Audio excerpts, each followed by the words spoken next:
Hello, hello, hello, hello, everybody. How are you all doing? It is Kenny Overton here, your host of Black Opera Live, sponsored by Black Opera Productions LLC. And as you know, we are putting together the amazing upcoming documentary film about six legendary Black opera singers. And if you don't know about it, go to the website blackoperafilm.com and check us out. And while you're there, you might even see some merchandise. I got my mug right here, my Black Opera mug. And on the back of it, it has a quote from Leontine Price that says, "Accomplishments have no color." Amen. Hallelujah. Thank you, Miss Price. I am so excited for today's show because we have five incredible men who are just phenomenal musicians and wonderful people. And I've had this distinct honor and pleasure of working with three of them. And after tonight, the other two, we need to fix that. So some collaborations need to come, Howard and David. But anyway, before we get to my esteemed panel, I wanted to take a moment to salute and pay tribute to the life of the great bass author Woodley, who we lost just a couple of days ago. He, for me, was a mentor. He, for me, was an example of greatness, of how to be an artist, how to be a man, how to navigate this industry. He was beloved by everybody that he came in contact with. And I feel, in my selfish way, that we lost him too soon. I am grateful to have had special times with him, and most recently, right here on this show, just a month ago, with Gordon Hawkins and Albie Powell and Donnie Ray Albert. And I was honored that he took 2 hours out of his evening, just a short month before he went to soar with the Angels. And so I wanted to pay a little tribute to him, and the amazing people on the Black Opera team put together a short video montage for the show tonight. And so, author, I love you. We love you. I will miss you, miss you, miss you, miss you. But thank you for all the lessons and all the examples that you showed me, and the time that you took to make me feel like I could do this, that I could navigate this industry and make a difference. I love you, good sir.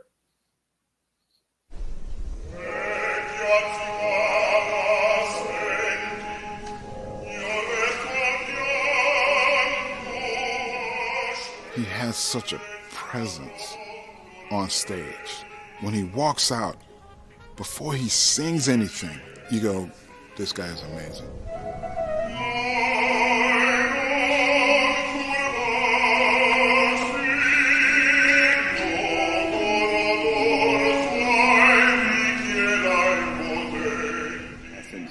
It's important to be beautiful. It's wonderful to be beautiful, but to have grace and to have virtue is much more important, and that is rewarded in the end.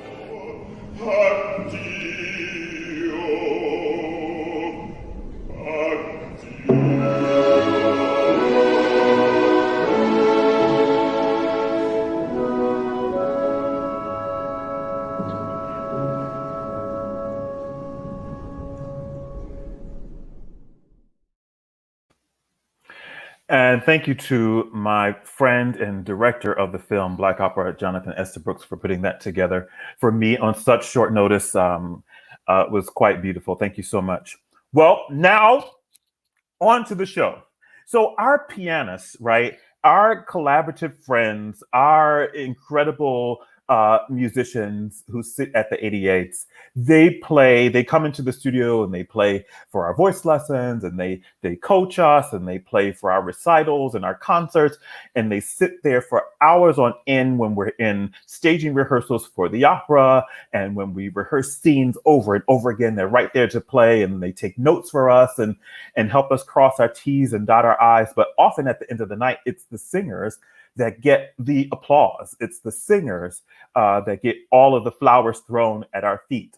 When actually the arc of the success we could not have without our pianists. And so I wanted to pay special tribute to 5 incredible pianists who just happen to be Black men. And that makes me so incredibly proud. I will tell you a little bit about them before I bring them in. American pianist and collaborator Kevin J. Miller is acclaimed for his dynamically artful performances. Recent engagements include a recital with international tenor Joseph Calleja and Nadine Sierra at the Supreme Court of the United States, as well as an appearance with Calleja on NPR's Tiny Desk Concert Series. Kevin Miller prepared soprano Jessie Norman for performances of Laura Karpman's production of Ask Yo Mama, which was performed at Carnegie Hall. He has collaborated with internationally acclaimed countertenor David Daniels in recital at Glimmerglass Festival. He can be heard on the recording Been in the Storm So Long, which features who? Me. And if you don't have our CD, you need to fix your life and get it together. iTunes, Amazon, get it. Period. Okay. Miller has a Bachelor of Music degree in piano from the Mannes College of Music and a Master of Music degree and Artist Diploma in Collaborative Piano from the University of Michigan School of Music. He has participated in some of the country's most prestigious festivals and young artist apprenticeships, including the Tanglewood Institute of Music, Aspen Summer Music Festival, the Cleveland Art Song Festival, San Francisco Opera's Maryland Program, Washington National Opera's Domingo Carpets Young Artist Program, and the Glimmerglass Festival. He currently serves as an assistant conductor at the Houston Grand Opera. Kevin Miller is in the house, baby.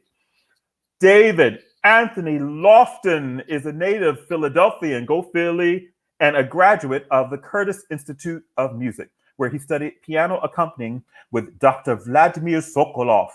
While at Westminster Choir College, he developed his choral conducting skills and studied the organ. He has served as artistic director of Opera North, Opera Ebony, and as conductor of La Traviata, Le Comtesse de Hoffmann, Faust, l'Élysée d'Amour, Die Zauberflöte, Susanna, and Die Vampire for Mozart and Friends Opera Company. While at Curtis, he was the accompanist and vocal coaching apprentice of the late, great Todd Duncan for 8 years. He has been a recital collaborator for many renowned singers, including Stephen Costello, Eileen Perez, Marietta Simpson, Angela Brown, Indra Thomas, Wilhelmina Fernandez, Nancy Fabiola Herrera, Eglise Gutierrez, Burak Billy, John Packard, and Ottilie Graham. He has also served as coach and accompanist for the Luciano Pavarotti International Voice Competition and participated in the Festival dei Due Mondi in Spoleto, Italy. Prior to joining the AVA faculty in 1986, he began a 10-year period as faculty member of the Curtis Institute of Music and was also on the faculty of the Combs College of Music. Listen, David Anthony Lofton is a beast, baby, and busy, busy, busy. I'm so glad and honored and happy that he is here with us tonight. Howard Watkins, American pianist Howard Watkins is a frequent associate of some of the world's leading musicians on the concert stage and as an assistant conductor at the Metropolitan Opera. His appearances throughout the Americas, Europe, Asia, Russia, and Israel have included collaborations with Joyce DiDonato, Deanna Damrau, Kathleen Battle, Grace Bumbry, Mariusz, Anna Netrebko, and Matthew Polenzani at such venues as the Metropolitan Museum of Art, Spivey Hall, Kennedy Center, the United States Supreme Court, Alice Tully Hall, the 3 stages of Carnegie Hall, and the Bolshoi Theater in Moscow. He has accompanied the classics of legendary artists Renato Scotto, Frederica von Stade, Regine Crespin, Brigitte Nielsen, Cheryl Milnes, and George Shirley. His current and former faculty affiliations include the Juilliard School, the Bard College, Conservatory of Music, the Tanglewood Music Center, the Aspen Music Festival, the Mannes School of Music, the North Carolina School of the Arts, the International Vocal Arts Institute, Israel, Japan, and China, IIVA in Italy, the Brancaleone Music Festival in Italy, the Tokyo International Vocal Arts Academy, and the Voice Experience in Orlando, Tampa, and Savannah. Listen, Howard is everything, baby. I am so happy he is here tonight. Next, we have Joseph Joubert. Now I got to put my glasses on for this one. Joseph Joubert is here, y'all. And for those of y'all who don't know, he lives about 10 minutes from me, just on the other side of the tracks in Jersey, baby. Hey, Joseph. Joseph Joubert is a hugely versatile musician whose wide-ranging accomplishments and talent as a pianist, arranger, orchestrator, Broadway conductor, and music director have taken him around the world. Most recently, Mr. Joubert was musical director and orchestrator for Harriet Tubman, star Cynthia Erivo, in 3 sold-out Tokyo performances. Next season, Mr. Joubert will be musical supervisor for Blue at the Apollo, directed by Felicia Rashad, starring Lynn Whitfield and Leslie Uggam. See, Joseph hangs around with legends. Just so y'all know that he hangs around with legends. Also, next year, Roundabout Theater Opera Company is presenting Caroline or Change using orchestrations by Mr. Joubert. Last summer, Mr. Joubert was orchestrator with Danny Trube for Alan Menken's Hercules, presented by Public Works for Disney. Mr. Joubert was music supervisor and orchestrator for classic stage companies Carmen Jones, starring the fabulous Anika Noni Rose to rave reviews. His Broadway orchestration credits include The Color Purple, Drama Desk Award nomination, Disaster, Violet, Drama Desk Award nomination, Leap of Faith, and Caroline or Change. He was music director for Berry Gordy's Motown the Musical and was assistant conductor for Nice Work If You Can Get It and Billy Elliot. Mr. Joubert was guest conductor of the New Jersey Symphony Christmas concert featuring Take 6. Now, Joseph, he plays anything you put in front of him. Opera, art song, spiritual, Broadway, whatever. Joseph can do it. Call the man, trust me. Last but certainly not least, y'all, Cliff Jackson is here. He is here. Now, so many people said to me, you're not going to be able to get Cliff on. You're not going to be able to get Cliff on. And I said to them, my sweet words can charm the dew off the morning honeysuckle. And I use the sweet words to get Cliff Jackson on the show tonight. Are y'all ready? Cliff Jackson, a native of Gary, Indiana, received his Bachelor of Music degree from Oberlin Conservatory of Music and pursued graduate studies at the Manhattan School of Music. Cited for his insightful musicianship, Mr. Jackson has been the pianist for many internationally renowned artists, including Kathleen Battle, Renato Scotto, Simon Estes, Etta Moser, Felicia Weathers, and Gwendolyn Bradley. His skill as a collaborative artist has justly earned him a place on the stages of Carnegie Hall, the Kennedy Center, the Wiener Musikverein, the Teatro Cologne, and the Royal Opera House at Covent Garden. Mr. Jackson was awarded a coaching fellowship by the American Opera Center at the Juilliard School and a Grama Fischer Scholarship by the American Institute of Musical Studies in Graz, Austria. Having studied with such highly esteemed pianists as Leon Bates, Francis Walker, Martin Katz, and Warren George Wilson, Mr. Jackson has been recognized as a leading pianist from among the pool of his peers. He has also acted as pianist, organist, and harpsichordist while on the musical staffs of the Miami Opera, Tulsa Opera, and the Mobile Opera. Mr. Jackson's extensive work with singers has earned him a wide reputation as an outstanding coach of vocal repertoire. And in 2008, Classical Singer magazine named him Vocal Coach of the Year. Ladies and gentlemen, I have incredible men here tonight. So please welcome Joseph Joubert, Kevin Miller, Cliff Jackson, Howard Watkins, and David Anthony Lawson. Hey! Fellas! Hey! My goodness, the folks are in here in large numbers, like it's a revival meeting. I love it. I love it. And I'm going to put some of their comments up on the ticker tape on the bottom so that you all can see who is in here. Hello, Jorge. Miss Lorna Myers is in the house. Yeah. Lorna Myers. Oh, Gail Blanche. Miss Gail. Hey, Patrice. Yes, indeed. The folks are here. And so let's start out. For those of them who may not know you as well, we'll start with you, Joseph. Tell the folks where you grew up and how did playing the piano come into your life? So not to take up the whole hour, My dad's a Baptist preacher, grew up in Harlem, and my mom played, my grandfather played, my mother played the piano. So I learned piano by ear first, and then got the training. So in church, obviously, you learned you play for anybody, any key. I was able to just do that, and then someone was singing an anthem, and I had to read the anthem, I had to play the gospel.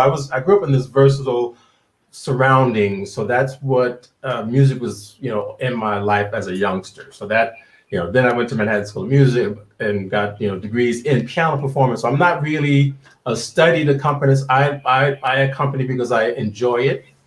And fortunately for me, I was a good reader in high school. Everyone at performing arts would give me their music, and I would have to accompany everyone. So I was the pianist. So because I could read well and pick up quickly, I enjoy accompanying. But I didn't study like other people. I learned sort of on my own, and studying at NAMM conventions with Sylvia Lee and William Warfield and Watson Cliff and other folks. So I'm a hybrid, if that's a good way to explain it, because I just have a love of music and accompanying and solo piano and arranging and orchestrating. So I'm one of these hybrids here. Fantastic, fantastic. What about you, Kevin Miller? Tell us. I started in the boys choir of Harlem. So I'm from New York City, born and raised. And started boys choir and playing and singing, of course. And then, let's make it a real short story. Did an undergrad in piano performance at Manus. And then, of course, I had been accompanying the choir on tour. So that's high school. And then I went to Michigan and studied with Martin Katz. And that's how that all kind of began. Fantastic, fantastic. Tell us, David, where you from, how you get started. What's the story? Philly in the house. My journey into music is a little curious. No one in my immediate family was a musician at all. My inspiration actually came out of jealousy of neighbors that I attended school with, both of whom played the piano. And so I decided I needed to learn myself and went through a very accelerated learning process. And of course, when I was a kid, I hated singing. And my dad compelled me to join the junior choir at church. And after one rehearsal, Mr. John Custis put me on the piano. And so I got out of singing and ended up playing all the time. But my real love for singing started with the voice of Leontine Price in recital, because one of the ladies at my church who had studied classical music was interested in me accompanying her. And she said that Leontine was coming to give a recital, and I needed to hear this great woman and to learn everything and to coach her, to coach the lady, Louise, that I was to accompany. And I said to her, I don't know what coaching means. And she said, you'll learn. You have to learn the languages and all the music. And so it was a baptism by fire for me. And then while at Curtis, I had my extensive coaching apprenticeship with Todd Duncan. That was an experience I could never pay for. And of course, the inimitable Sylvia Lee was over my shoulder all the time. So, yeah, it was an interesting journey for me into music.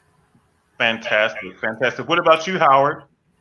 I love hearing about the jealous neighbors, because I have a little element of that in my story too. That I actually learned, I studied guitar when I was a little boy, and my sister started with piano, but I got a little bit jealous that she was how she was doing in piano lessons, and decided I wanted to take piano lessons too. So that was how that started. In high school, I did high school band and did some saxophone and bassoon, and then went to undergrad. Thought I would do engineering, and that lasted all of 2 years before I realized that was not going to happen. And did a undergrad and my master's at University of Michigan in solo piano. Eventually moved on to collaborating and figured out that's what I really liked doing and what I wanted to do. Did a doctorate also with Martin Katz. We all have this Martin Katz connection. It's great. And then moved to New York and joined the Met Opera Young Artist Program and started doing some shows on music staff and have been there ever since for 20 some years. Cough, cough, cough. Fantastic. And tell us, Cliff, how'd you get started? Where you from? I'm from Gary, Indiana, originally, and my mother played the piano by ear. And so that's how I first learned, by just picking out little tunes on the piano. And my parents and family were originally from Louisiana, Mansfield, Louisiana. And they moved to Gary probably about 2 years before I was born. And my grandmother, they had started going to this one little church, but she was led by the Spirit to go to this other church, First Baptist Church. And she convinced my mother, she told my mother, she said, you should come to First Baptist with me, and there you will find everything you need. And which was the beginning, that's where I got my foundation really in music. There were two wonderful musicians there. Lois Penn, who was married to the pastor, and Eva Brooks, who's the mother of the actor Avery Brooks. She was the organist there. And they both were fabulous, fabulous musicians. And of course, you know, at that time, blacks in music basically had to teach school and play in church because the other opportunities were not open to them. But they could have been concert pianists, both of them. And the way I ended up at Oberlin was because of Mrs. Brooks. I didn't know of schools to go to. I was going to go to Indiana University like all the other kids in Gary.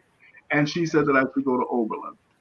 And it was there that I met Mr. Andrew Frierson and Miss Walker, and all those people proved to be really big blessings in my life.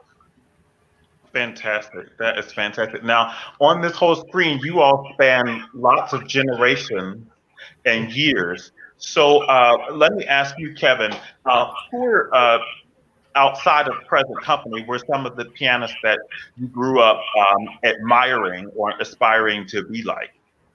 Ooh, so I never really looked at myself as a pianist. So, and I wasn't, Joseph, don't make that face. Because I wasn't really focused on piano in the boys choir. It wasn't until undergrad that I then really be listening to solo piano since I had to major in it. So of course there's always the Yevgeny Kissins and Murray Parai and who else is there? I'm drawing a blank. Like Olga Kern, Horowitz, you know, all of those kinds. And then when so when it happened that I found out that you can major in collaborative piano, I mean, I had seen Martin all over like every CD that I have of a vocal thing. So my friend Eugene Rogers actually told me that he was at Michigan. And so that is why I went to Michigan. Well, applied and then got in. Right. Yeah. So what about you, Joseph? Who did you grow up listening to? Who inspired you? You know, I was, my mother took me to a concert when I was 15 years old to hear Andre Watts play. And that was it for me. I sat there riveted, and I just, you know, that was the dream was to, you know, to be him. I mean, obviously that didn't happen, but, you know, that was the spark that just really did me in. I mean, and then I, you know, went to other concerts with him, and I saw Paul Freeman conducting. I went to another concert. I heard Martin Estrin play the Tchaikovsky Concerto at 14 years old. But I listened to records. I was listening to Horowitz records, but then I was listening to Motown. I was listening to gospel music and then jazz. So it was this, you know, it wasn't just one thing. But the first thing hearing was Andre Watts, and you know, then early on I did become a member of NAMM, National Association of Negro Musicians, and I was the second prize winner of the 1975. And in that year, I met, you know, people like Warfield, Sylvia Lee, James the Priest. I mean, it was awakening of Black performers and people in the music business that I had no awareness of. And that started to shape things. I heard Don Shirley play, I heard Natalie Hinderis play. So there was this, me just grasping and learning, you know, all of these different great artists in music. So again, that's why I didn't just go into the accompanying world. I was wanting to be a concert pianist, and then I accompanying and playing. And then at NAMM, I wound up being the official accompanist. So each year I was playing for everybody, for the main concerts, the concerts during the week. So that experience, I kind of had to learn how to accompany, because I can read anything and play it. It's not all you got. There's more to it. So I would sit there and watch Sylvia Lee and her master classes. Okay, you got to know the language and what's this and this opera. So it became a matter of learning my own way how to make this music happen. And you got to get that red pencil. Sylvia's famous red pencil. She pulled that thing out, you knew you were in trouble. So tell us, Chris, who were some of your piano inspirations? Me? Yes. Oh, growing up as a kid, I didn't listen to a lot of recordings growing up, and I actually started off more as an organist. So I listened, of course, to E. Power Biggs and Virgil Fox. But when I got to college, I became interested in accompanying there. And so I listened a lot to Martin Katz and Gerald Moore. And in 1974, Shirley Verrett came to Oberlin to do a recital, and she was accompanied by Warren. And so here was this Black man sitting there playing fabulously. And that sort of said to me, maybe I could do this, And when I moved to New York, I got his telephone number and called him and asked him if I could come over and study with him. And I did. That was, Warren was going on to do Angels too. That was a scary experience. But anyway, he was wonderful. He used to always call me a dilettante.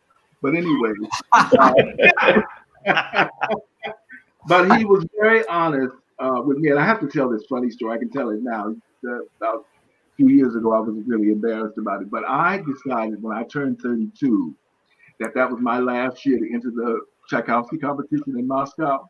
Now, here I am. I hadn't been playing any solo, nothing, but I was going to get a program together to go to Moscow.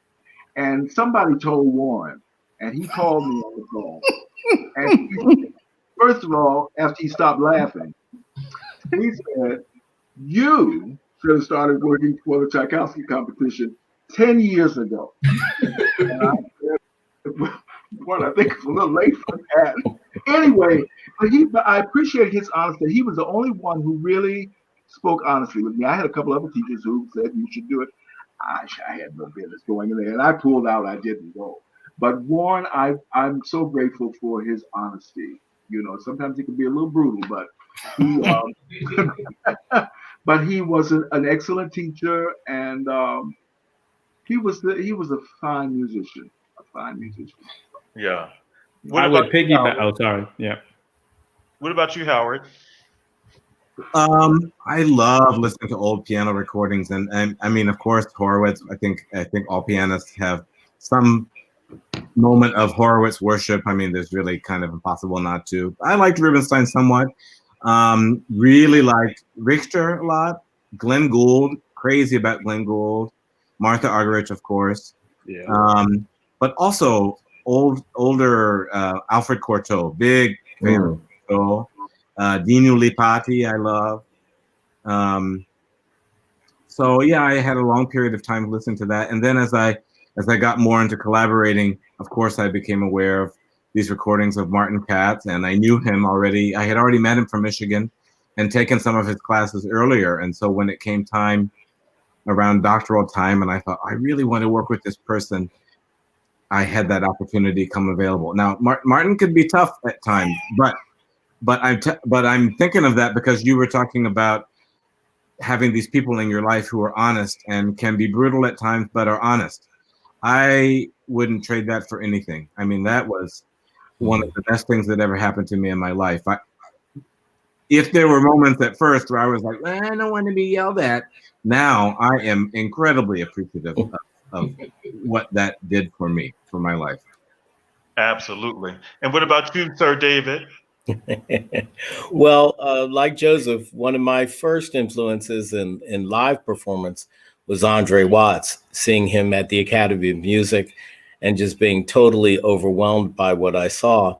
And curiously enough, another good friend that I attended a lot of piano parties with, Leon Bates. We spent a lot of time together, and Natalie Hinderis. I was director of music at First United Methodist Church of Germantown, and we sponsored Natalie in several recitals along with Louise Parker and Pearl Williams Jones. So, I had that wonderful connection with them.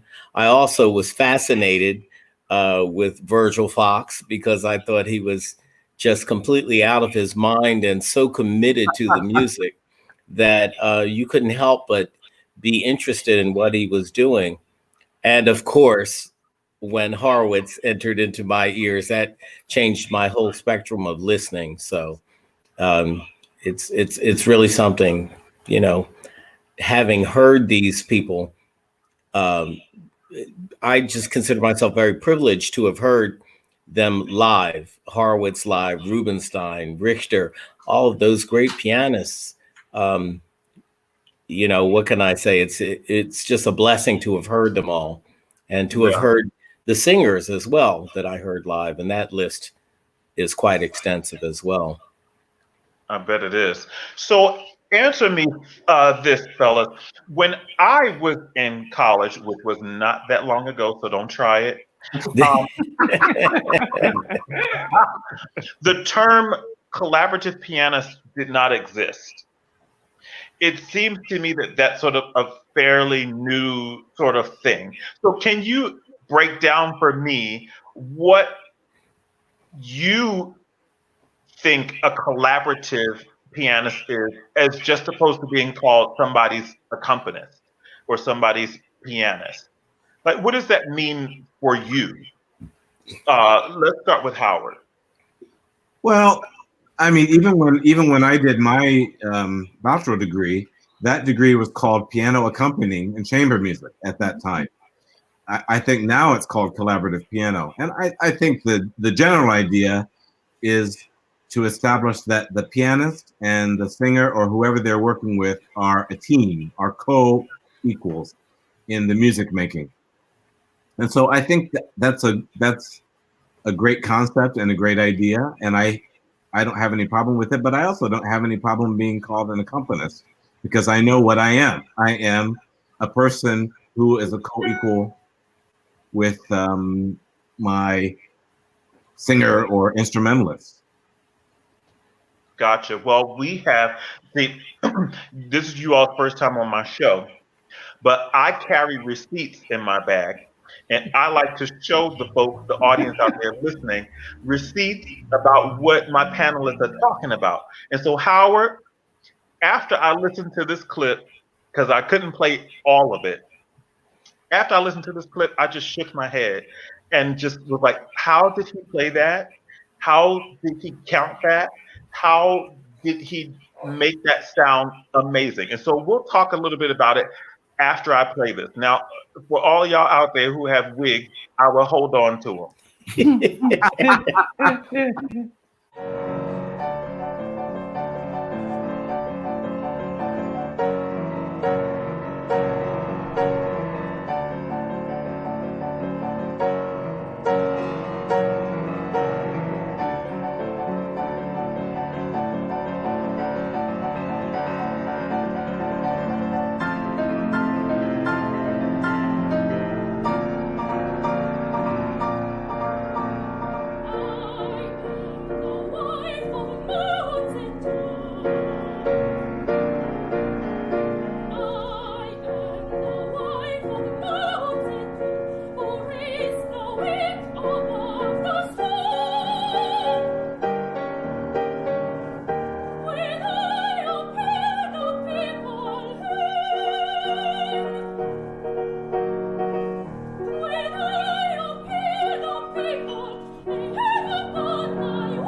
Now, Indeed.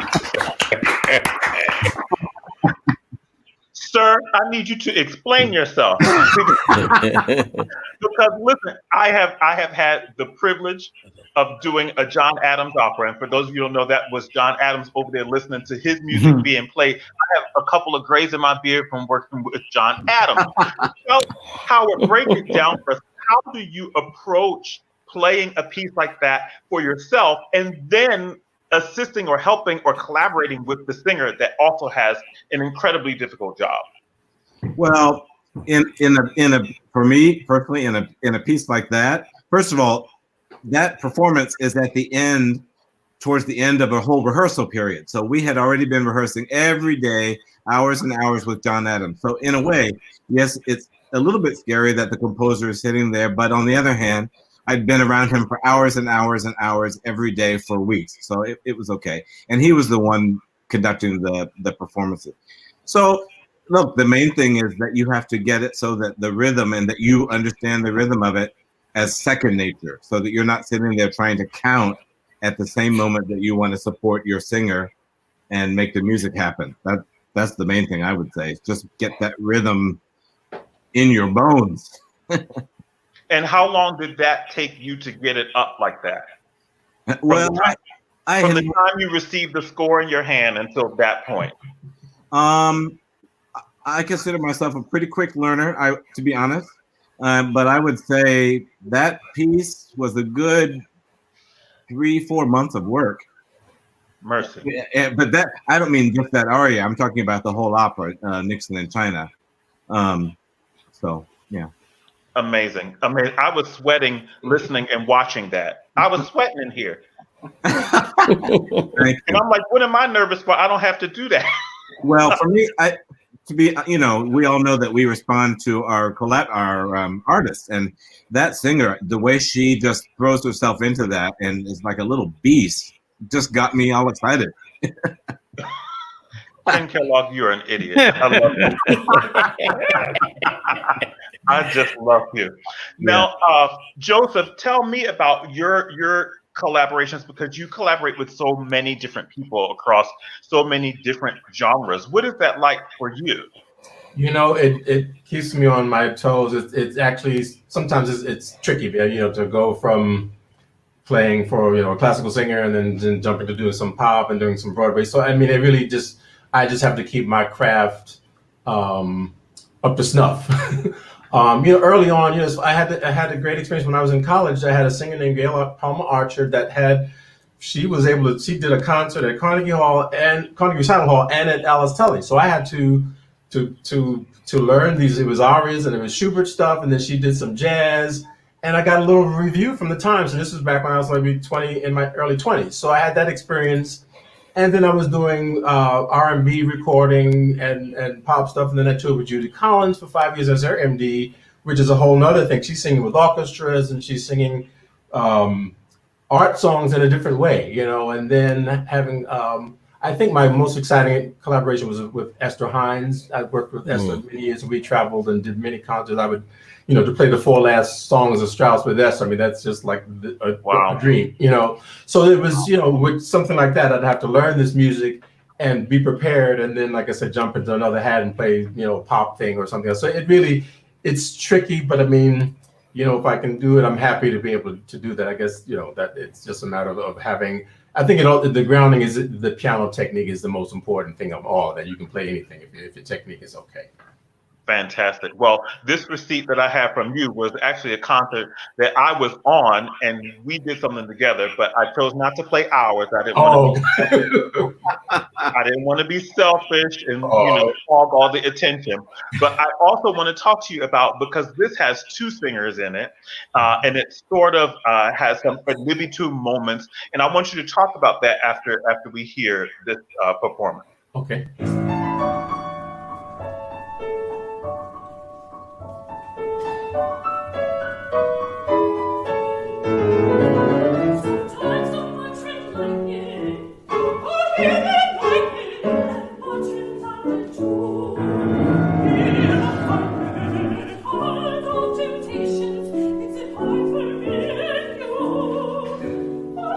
Yeah.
It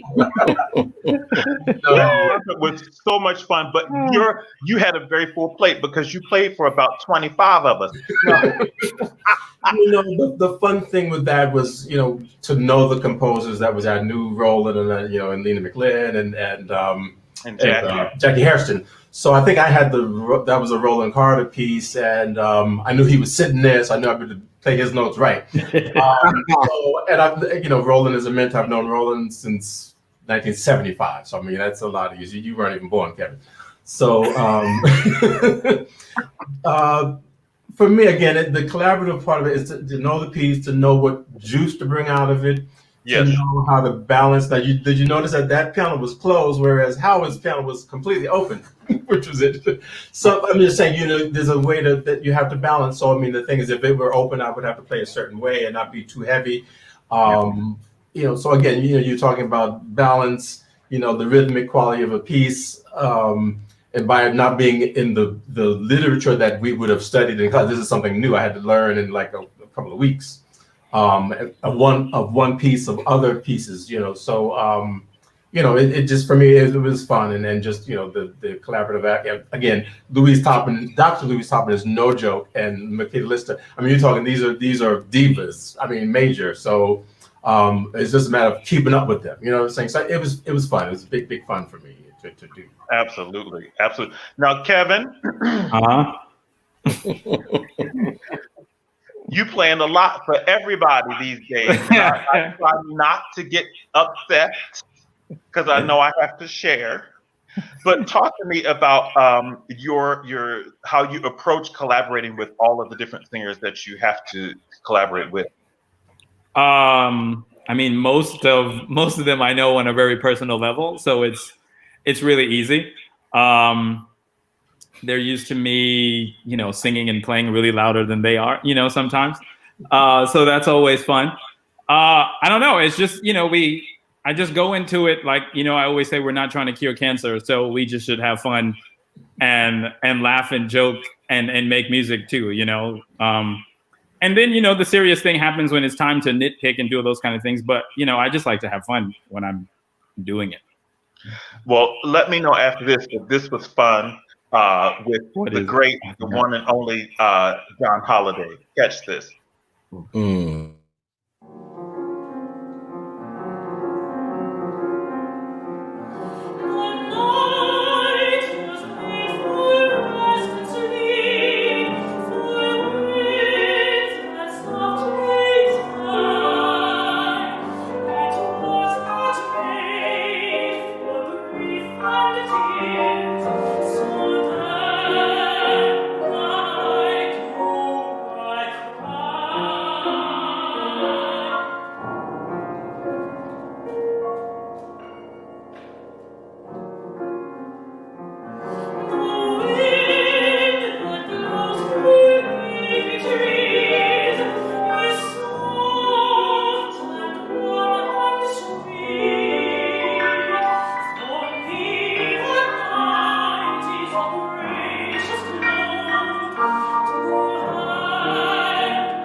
Bravo.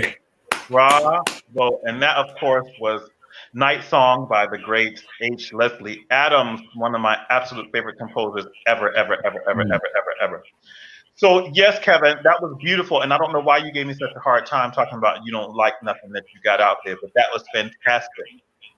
Thank you, but it's true. I can find all the things that I don't like about it right now.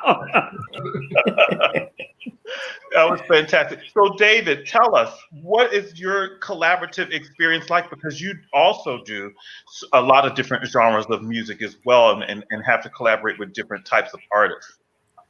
Well, for me, the whole collaboration thing is all about getting a sense of the individual with whom you work, their language, what language they speak best.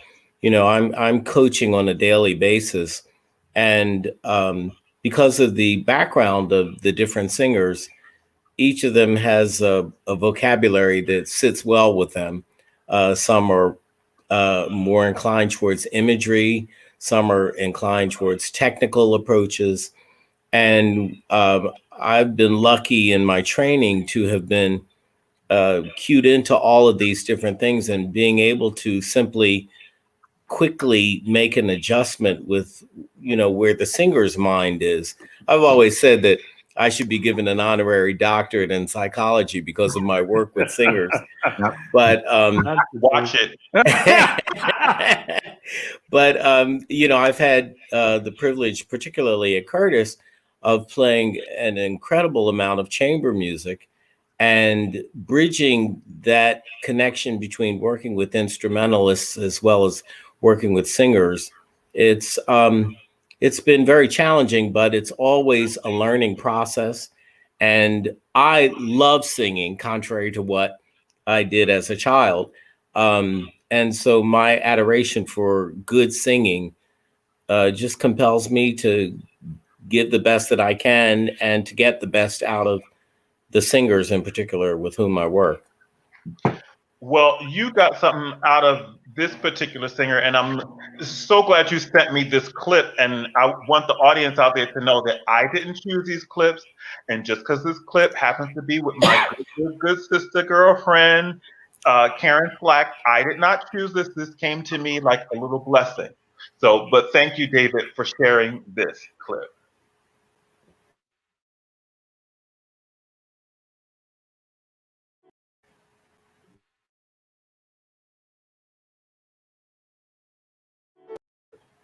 Is it not playing? It did, and then it stopped.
Wow.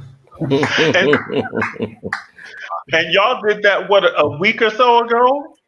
Yes, that is actually a clip that was requested by Stephanie Blythe for her Thanksgiving program. And Karen called me up and said, is there a possibility we could do this?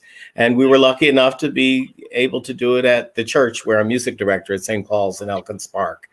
But she's a wonderful, wonderful person and a great singer. And that was such a thrill. Is that your arrangement, David?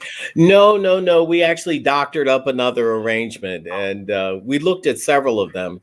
The Diane Bish arrangement and then the standard performances, but we sort of made our own arrangement of that particular one. Yeah. Fantastic. Absolutely fantastic. Now tell us, Cliff, about your collaborative view. How do you approach, because I know you play for, you know, the grandest of the grand, and now you're playing for students and everybody in between. I always took more or less a simplistic approach. I was never overly analytical, and when I say that, I don't mean that as an insult to anybody. I just was very simplistic. So I just played. I would listen to the singer, and if I really liked them, I would play well. If I didn't like them, the opposite happened. Oh my. You know, and of course, when I began, there was no collaborative piano, it was as an accompanist, and so that's what I did. And I remember Martin Katz told us, there were a group of us some years ago. He said that it's the singer who hires you, and so he said you are obliged to do whatever they want.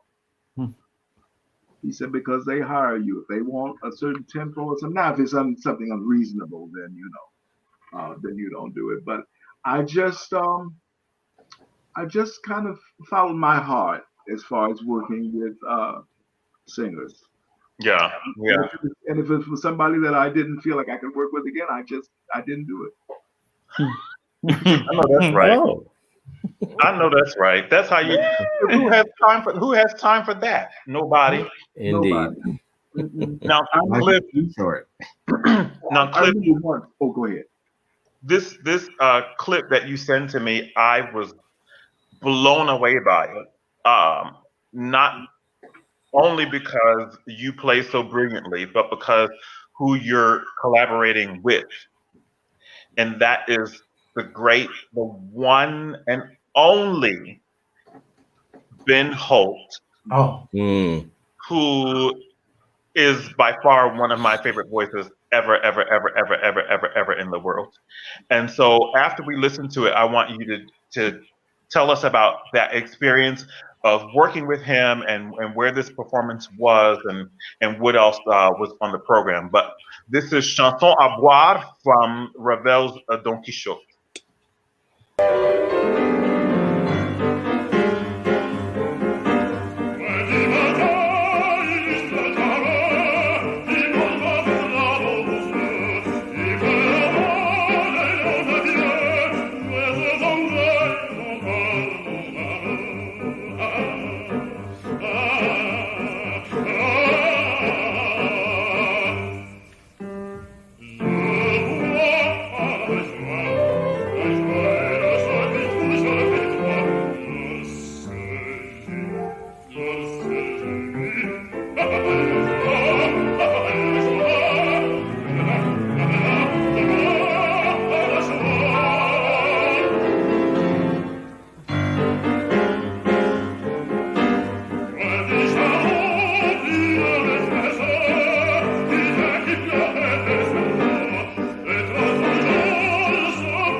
Bravo.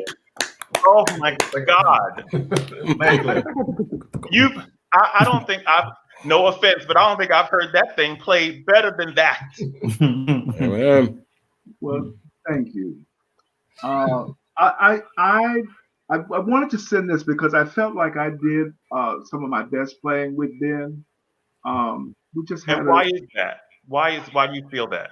well, first of all, Ben was a student of Mr. Frierson's, and I played for Mr. Frierson. He was his teacher, and there was just something with Ben that I can't really explain. I loved his spontaneity in his singing and his artistry. He was a hard worker, and actually, I never coached Ben. Ben coached me. And, I mean, really, he knew exactly what he wanted, and I would try to do it, and we would work for hours. There was no, hour here. We would have a session, and we'd work until he got tired of singing. And so, but there was just a feeling there that I didn't feel really much with many other singers. I knew what he was going to do sometimes even before he did it. And with these songs, we did many, many, many times. And this is from a performance that was at the 92nd Street Y in 1994, either 94 or 95. He won the Young Concert Artist competition. And so he was on their roster. And, they presented all their singers in a New York recital. And so this was his New York recital. And he opened with, he was wonderful at programming. He opened with a piece from the opera Ernestine. And he always wanted to do things by Black composers. And then we did a piece called Hush No More from the Fairy Queen. And then we ended with a piece called Pende Universo from Apollo and Daphne, piece by Handel. And then we did some one Schubert song, two Schumann, and two Strauss. And then we ended the first half with this Ravel song. My goodness. Yeah, and so we did, and also on the program he included some works by Howard Swanson and George Walker and Leslie Adams. And then it ended with a group of spirituals arranged by R. Nathaniel Dett. Which were All really that on the same plate? Yes. Mercy God. And they were actually written for Dorothy Maynard, but Ben had this really wide range, and so he sang whatever he wanted to sing. Yeah, it's interesting because I did a piece by Lee Hoiby, the I Have a Dream. Oh Yes. And when I first got the score, I saw Ben Holt's name on it, and I said, "Oh Lord, if Lee done crafted this piece around Ben, this thing gonna be too high, it's gonna be too low, it's gonna be everything."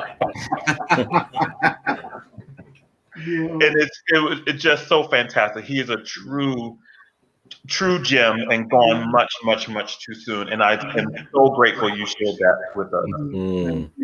Thank you. So grateful. So y'all, tell me, how have you been getting along in these shady Corona pandemic times?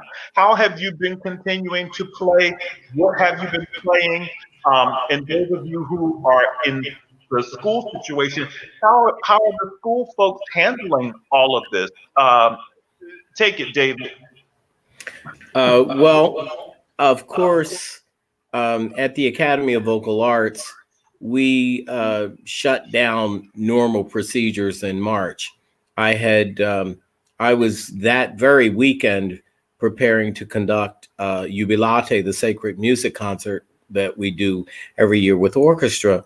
And in the middle of our second rehearsal, we got the concertmaster, myself, and the union rep in the orchestra, along with the president and vice president of the school. We went into a meeting and to decide whether to cancel everything at that very point in the break of the second rehearsal, or because the first performance had been canceled because Montgomery County had shut down.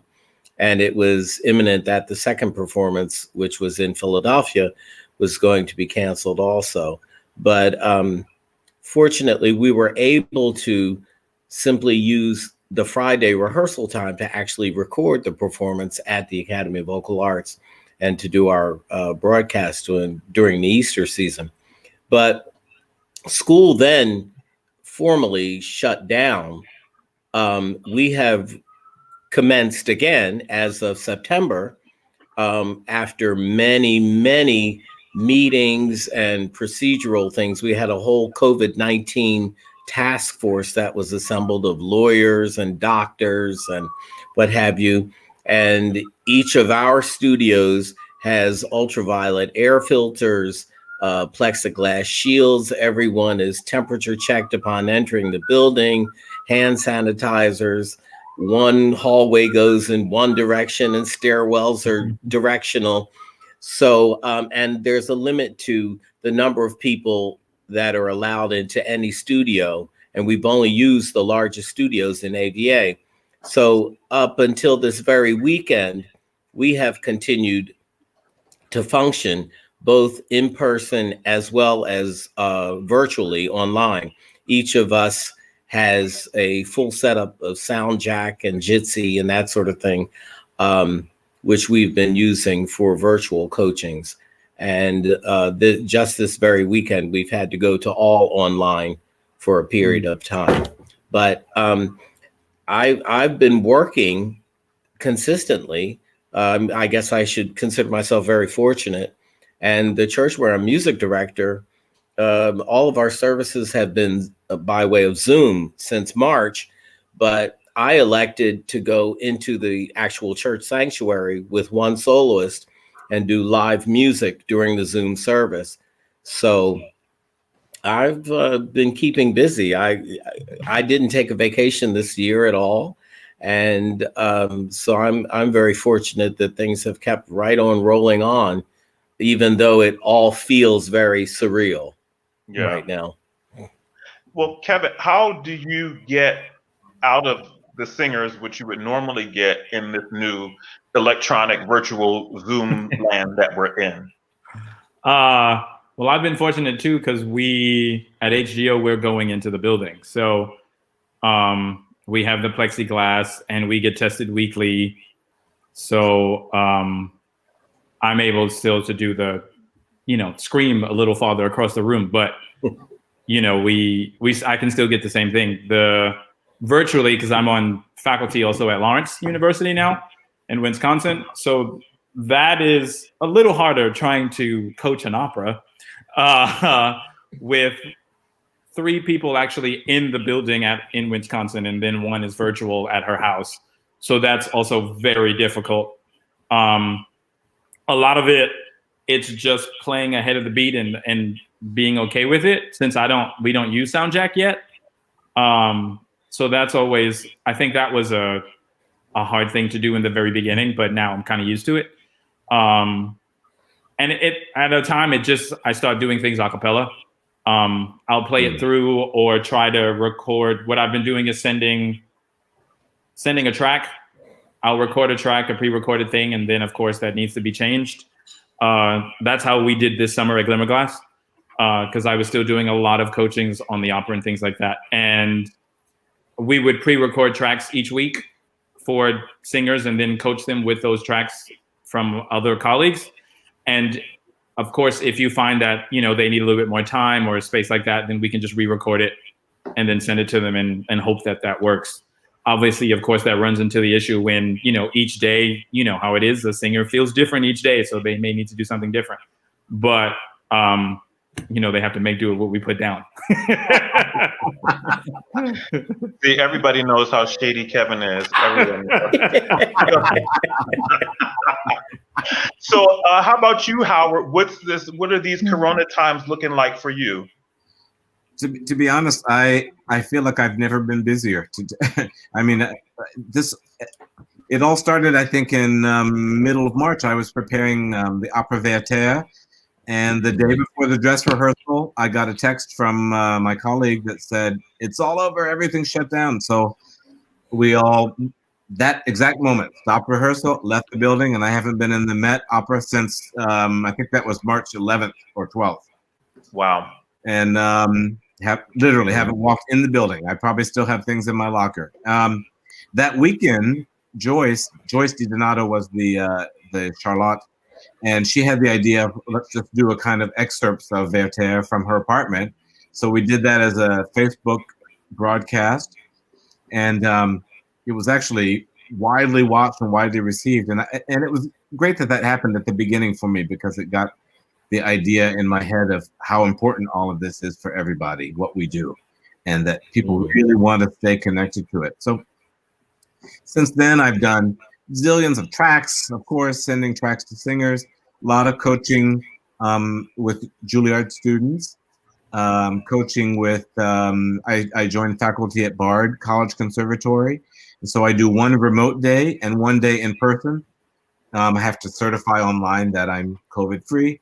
I've had a bunch of tests because of some other projects I did for on-site opera. We did 3 diaries of composers: Janacek, Diary of One Who Disappeared, Juliana Hall, World Turned Upside Down, and I'm missing one. Janacek, Hall, and Argento, Diary of Virginia Woolf. So I've gotten to learn all these pieces and go and work in person with the singers. We recorded in person, separated, masked, the whole thing. Singers without masks, but far away. And what other projects? All kinds of other things. I have another faculty thing that's coming up that I can't announce yet, but it'll come out soon. So I am just beyond busy. Wow, that's amazing. I'm so happy to hear that. Grateful for it. Yeah. Yeah. What about you, Cliff? How are things in Kentucky? Things are fine here. At the beginning of the school year, the voice faculty was meeting, and we were asked who of us would be comfortable working in person. And so I said that I would, because I know me, and I know I could not work via Zoom. And so I've been going in every day. I went in even during the summer. I had some kids who had recitals to learn, and so I went in and we were able to get into a big studio, rehearsal studio. So they stand on one side of the room and I'd be on the other side, and we'd work that way. And then when school started, I moved some bookshelves out of my room to make more space, and so I could move my piano further back. And so I work there, and I also work in the big rehearsal spaces. But I know anybody who can work. I just know that I couldn't. But things are fine. They're fine. Yeah. Fantastic. And you, Joseph, because I think you're probably the only one who doesn't teach at a school. Is that right? I'm not in academia, and the Broadway world is shut down. So my world is virtual. I'm doing a bunch of virtual tracks for projects, for campaigns. You know, we start with a piano, organ, a new organ track, and then I send it off. And I mean, I'm arranging the parts, and other people are playing it, and then we send it to singers. So I mean, I've done a bunch of that. I've been doing a lot of writing. I've got like CDs of material to record. So I'm trying to, right now I'm writing Christmas material that's going to blow you guys away. I can't wait to send it to you guys when you're doing it. I did do a fun project, again, not collaborative piano, but I did a string arrangement for an upcoming Aretha Franklin movie with Jennifer Hudson, and we were socially distanced in the room, and I conducted that, and actually did some piano recording that's going to be some Art Tatum type style, all written out, but just one cue was like 7 or 8 pages of really fast pseudo Art Tatum stuff, and they said, well, how quickly can you learn this? And I had like about a week to learn and then record it. So it was a real, finger twister, but I think it was fun. So I mean, at least but I had to wear my mask in the studio, do all that. So it's a little different world here for me, but I mean, we're making it happen. So but look out for some piano stuff from me. I'm honing it in. Can't wait. And I'm sure it's piano stuff that only you will be able to play. All these guys can play it. All these guys. Indeed. My goodness, if y'all have not heard of Joseph Joubert arrangement and him play his own stuff on the keys, go fix your life. Get together. Get that together. So I have a few quick fire questions that I wanted to ask you that are some are music related and some are not. But I would like to know what is or do you have a favorite brand of piano to play? What is your preference? If you walk into a hall and you hope to see this type of piano, what is it and why? Let's go with David first. Hamburg Steinway. And why? Sound and key balance. And is that just for you to play with the singer? You think it's better for the collaborative situation, or it just is right for you? It feels right for me, and therefore generally works with the singer. I've had occasion to play some other instruments that were particularly good for solo work because they have a super brilliant top or a thundering bass. Yeah. But it's the consistency and balance of sound for me that's important. What about you, Cliff? I would have to say the Steinway, and because of the sound. I mean, there's some that haven't been taken care of, and so the sound is not as good. But mostly, the sound is. I just think it's beautiful, and Yeah. and the weight of the keys and all. Mm. What about you, Howard?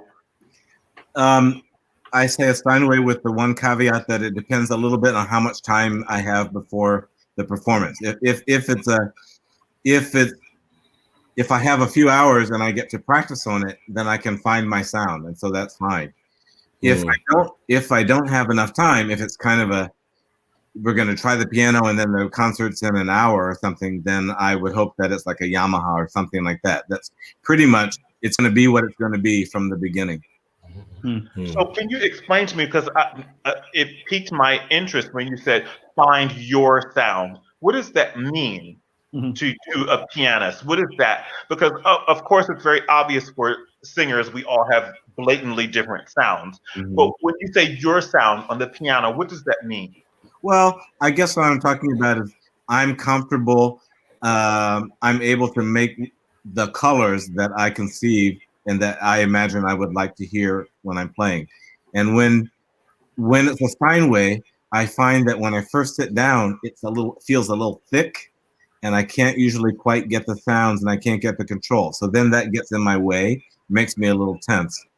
But I know that I'll have time to work it out if I have, a little time, an hour, a couple of hours, at least. And what I really like is the day of a concert to have like 3 or 4 hours on the piano. If I'm not going to have all that, and if it's just going to be sit down and play, then I would rather that it's something that's bright. Bright-ish. My ideal is something like a Steinway that has the capacity to be warm and bright and other things by turns. And I find that the capability of a Steinway is way beyond everything else. Gotcha. What about you, Joseph? I'm spoiled. I have a rebuilt 1912 concert grand Steinway at home. So I'm jealous. I go out and there's never that. So that it's already horrible. So I mean, usually if it's a good Steinway, I'm happy.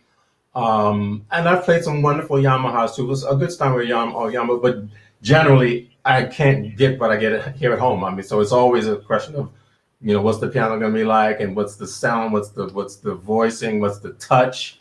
People don't realize. I mean, singers, as you know, you have your own voice with you, but we at the mercy of what they give us. So, but a Steinway, a good Steinway. But like as I'm spoiled, I mean, it's hard to find. You're spoiled when you're home and you can't find that somewhere else. So it's a real it's not fun. What about you, Kevin? I'm with everyone else, a Steinway. And the Hamburg Steinway, I actually had a choice. I did one of those recitals I did with Joseph Kalea. I had to choose, and that was the first time I ever had an option to choose which piano I wanted to use in the hall. So, and it was an American Hamburg, and yeah, the American sounded awful. So I went with the Hamburg, obviously, and it's the thing of a warmer sound, and I'm also like Howard. I like a brighter top sometimes, and so at least that one had that. And but I guess, I mean, that's also, if we're in the opera house, we can't always have that luxury of a Steinway. And so a Yamaha or something that can take the bang that we have to put out as an opera pianist, that's always fine too. Right. So, okay, this question might get me in a little bit of trouble, but I'm gonna ask it anyway. See you later, bye. Well, it's not the question that we talked about off the air. It's not that. Okay. It's not that. Do the different voice types that you play for have distinct personalities or needs when you work with them? And if so, which one is your favorite to work with? No shade. I'll go first. Okay, go ahead. I love all good singing, but my skin always just gets tintillated with soprano voice singing. But I will tell you that I can say in my experience that there are certain voice types that have very, shall we say, idiosyncratic behavior. We always tease tenors as being on another planet because of those incredible sounds that they make, and just the fact that the tenor voice requires what it does puts the person who has that instrument under a great amount of pressure. But for me, it's the soprano voice that just goes straight to my center, the center of my being. What about you, Cliff? I would have to say, for me, the baritone voice. The baritone voice. But the baritone voice, because I guess it's just so the closest of the voices to being close to the speaking voice. And especially if you have a baritone who has a wide range, who can sing high things and sing low. That and of course I love the soprano voice too. That's just some of them I'm not gonna say that. So but I would have to say the baritone voice and even the mezzo soprano voice. Okay. Yeah. What about you, Joseph? My wife is an amazing soprano, Renee Peters-Joubert. So I mean, obviously soprano voice for me. But once she's done, I mean, that you can't top that. For me, what excites me about a singer is their intellect and how they use their voice. So it could be any voice type. I find that an intelligent singer that really uses the voice well and has it in their body and their bones, that goes to me. So it could be a baritone, it could be a mezzo, it could be a tenor. It's not so much the voice, it's how they use that voice. And is it a juicy sound? Are they clever with how they're using it? That for me is what excites me. What about you, Howard? Cliff said something that I agree with. Because baritone and to some extent bass baritones are near their speaking range, I find from a personality standpoint, they're usually a little less likely to be stressed out.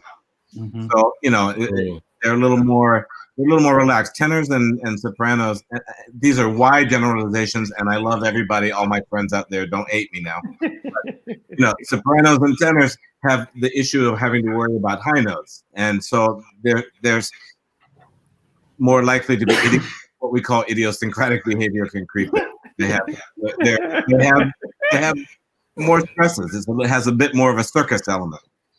But yeah, baritones and bass baritones, my good friends, and it's probably my preference. Yeah. And Kevin. Most of the recital stuff that I've been doing lately is with John, so I'm going to go with a countertenor. But I think they do John is, not to say anything about John, but he's the same way as a soprano and everyone else. They're all worried about their do I sound good? And I think that's every singer. So I don't. I think again, I would agree. It's the joy of each singer and their strengths and weaknesses and what we can do, under them. I think is what's the fun part of being it. And then of course the soprano. I mean, I still sing on the soprano repertoire, so it's always, easy. Oh, boy. I'm gonna just delete you off of the show. Let's see your opening to La Randonnée. Come on, let's do it. Just a mess. Listen, in high school, I had a fabulous Sempre Libra with a stellar high E flat that my parents hated hearing every morning, but I would fly around the house singing Sempre Libra because I couldn't believe the aria and couldn't believe that I could actually sing it. So, I mean, everyone out there, if you're a friend of mine, you've heard all of my floats. So it's I take E flat though, Listen, just a mess. So, of all of the singing disciplines that you have to deal with, like you're sitting in staging rehearsals for hours, playing the same scenes over and over and over and over and over again, and then on the flip side, somebody comes in for an audition and you don't know them, you've never met them, and you've got to play something that maybe you've not played before or something that's extremely difficult. How do you balance the two? How do you approach those situations going into the room? Let's start with Howard. Oh no. I have to go first with that. Well, in a staging rehearsal, I'm the weird person. I don't usually get bored in staging rehearsal. I enjoy the repetition. The repetition of things means that I learn those pieces better. I learn them at a deeper level than many other things that I only have a quick passing shot at. So, and especially seeing how directors talk about it and hearing how the singers work and try things. When I go back and pull out those pieces for coaching, those are the things I know the best. Mm-hmm. As far as when I'm approaching someone, if I have to play something that I haven't seen before, and I'm a good sight reader, but the funny thing for me is what I really need to know is what it's about and what the words are about. If I have no idea of that, I can get a little paralyzed. But if you put the piece in front of me and tell me the context, what's happening, and what the story is, and just the gist of the text, then I'll be fine. Fantastic. What about you, David? Oh, well, I have to agree that the pressure of sitting through staging rehearsals is always fascinating because you simply get to really examine what you're doing over and over again and to dissect the music and reconstruct it in your own mind. And what I have found is, for me, doing a staging rehearsal is can never be boring, because if you are constantly using that time to improve what you know about the music, it's always interesting. Yep. And of course, learning from the different approaches that the singers may have, and then the vast amount of knowledge and influence that you get with the stage director. I've had the incredible experience of working with some great directors, Tito Capobianco and several other people. And these gentlemen and ladies were, just this grand compendium of knowledge. And you could take one measure and mention something and they go on for hours. And it's just a fascinating process. As far as new music or a new singer, if it's something that is more, shall we say, classical, then your experience kicks in immediately. You have a certain sense of symmetry, and you can, in a sense, prejudge where the music is going and the arc of the line.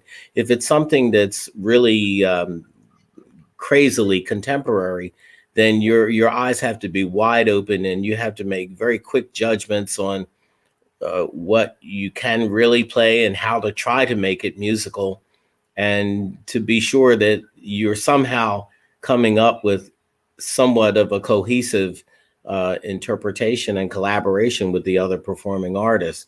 That's particularly challenging if the music is unknown and very difficult. Yeah. What about you, Cliff? As far as staging rehearsals go, I've played lots of staging rehearsals over the years, and depending on the conductor, that now it used to be when I first started doing, I just loved playing staging rehearsals, so it didn't matter who was up there. But now, if it's somebody who doesn't really know what they're doing, it's very hard for me to play a staging rehearsal. Even though I have to, you go on and do it. And I don't do a lot of opera productions outside of the school now, really. And as far as auditions go, again, when I first started playing auditions, when I was younger, I wanted to please, and I wanted the singer and whoever hired me to do it to like me. But now, if it's a piece that I don't think I can play, I just say to them, "Now I don't know this." And so, and if they, and there was some guy who brought in some piece that they had workshopped out in San Francisco or something. I said, "Now I don't know this," and he said, "I still want to sing it." I said, "Okay." So most of the audition, I was playing his line in the bass. Right. But he was okay with that.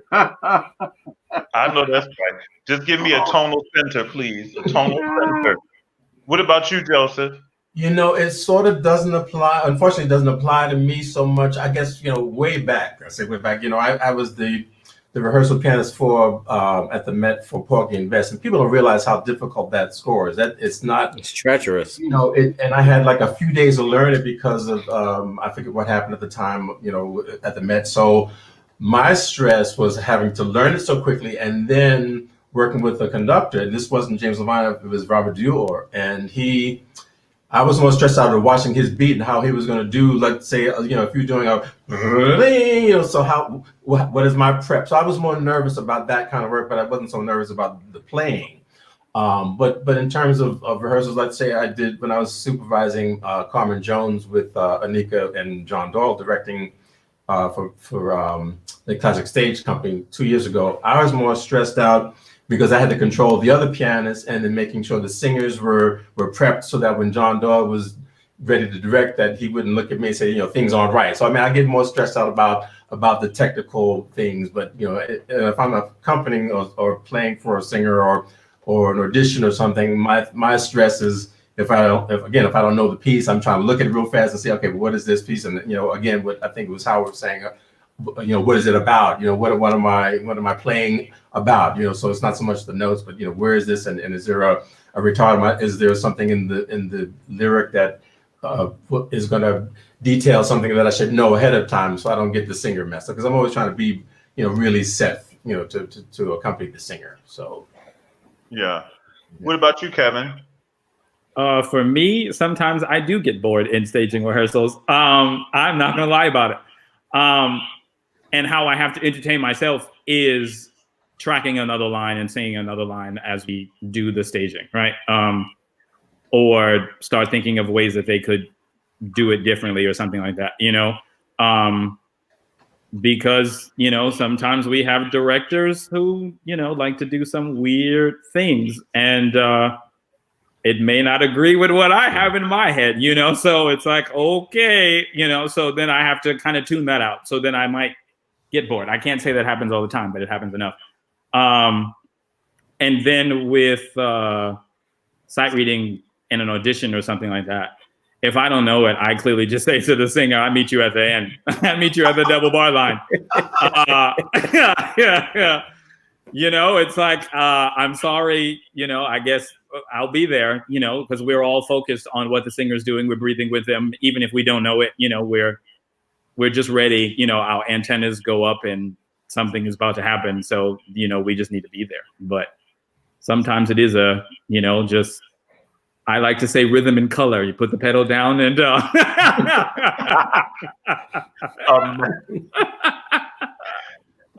funny. So we have a question from the audience.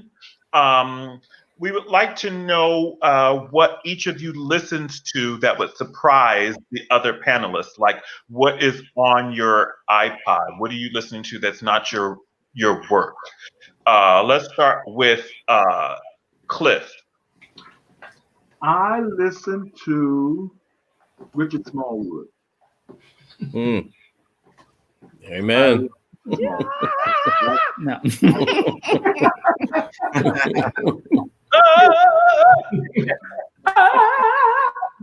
Yes. Anybody else, or is it just Richard? Oh, Richard Smallwood and mostly Richard in the car. Yeah, that's pretty much it. Yeah. What about you, Joseph? Wow, I don't have favorites. It depends. Sometimes I want to hear something classical. I maybe want to listen to, a pianist, who plays some Liszt, or it'll be, Donald Lawrence or some gospel stuff. Or I love orchestrating, so I may be listening to a Barbra Streisand piece just to hear the orchestration around the singer, not so much the singer, but just like the what makes the piece. So I'm eclectic. There's no one favorite thing. Yeah. Not a lot of hip hop, unfortunately. So What about you, Howard? I'm a little bit boring in my listening taste. I mean, I'm usually listening to some kind of art music, some kind of classical. I mean, it could be that occasionally I will get into a movie soundtrack or something like that. There are certain ones that I really like. What about you, David? Oh, my listening is very eclectic, but my go-tos: Shirley Horn, Stevie Wonder, Richard Smallwood. Wow. And so, look, Kevin guessed it. Absolutely. Right. He is my favorite male singer that's, outside of classical. I love Stevie Wonder. His voice is just too high. I can't sing it, so it's always 2 octaves down. So, Kevin, what you listening to? Yeah, I'll go with the ratchet music. I will turn on the radio and not have classical on for a moment, especially leaving an opera rehearsal or something like that. So I will have hip hop, R&B, whatever's on the radio sometimes, because then you don't have to really think about anything. Or sometimes I have my piano stuff, my orchestra, symphonies, concert stuff. Same thing, jazz. Depending on, I guess it really is depending on the mood. But if you get into my car right now, it's on a hip hop radio station. So let me ask this, and this might be a little shady, but I'm gonna ask it anyway. Another one? No. Can you all go to a concert or recital and just enjoy it, or are you critiquing the pianist work? Because singers do that. Singers by nature, like, ooh, child, them high notes is a mess, girl. Did you hear that? Did you hear that? Are you all able to step back and enjoy, or are you judging? We're surrounded by music, so there's no way. Well, for myself, there's no way I could just blindly listen. I'm listening to what they're doing. You're going to get on stage. Don't just get up there if you're not prepared. First of all, so I'm listening. If you're going to play something, you ain't prepared, I'm gonna be like, what was that? So I'm listening to balance. If the pianist is overplaying the singer, is he giving it enough sound? Is it an orchestral sound? So I mean, I can't. It is, I'm sorry, if you're going on stage, you need to be ready. David. Dangerous question. I think just because of what I'm required to do on a daily basis as far as coaching, part of me is always listening and judging, but I have been able to simply shut off and enjoy music. And even sometimes something that is not particularly stellar in terms of the performance or presentation, if the person is giving it some personality and expression, then you can forgive a lack of perfect technique or a lack of a fabulous high note or something like that. If they're committed to what they're doing, that often can speak And the reality of it is that there are singers who have made it on not necessarily the most stellar voice, but have had one of the most consummate careers in music because of what they brought to the music, not necessarily the instrument. Right, right. What about you, Kevin? Oh, I'm judging. I look, Miss Myers knows. Like, I'm probably, and if I know it, I'm probably singing along too. That's the problem. I really do try to like turn it off and try to listen and enjoy it, but it's really, really, really difficult. And you know, there were always moments. You know, things happen. Like we control those. So I don't.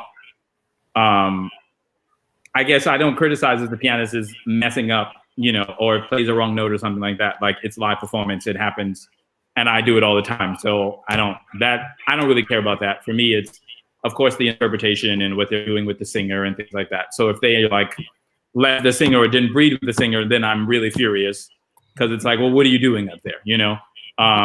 And then if a singer misses a high note, I may forgive them like once, but it's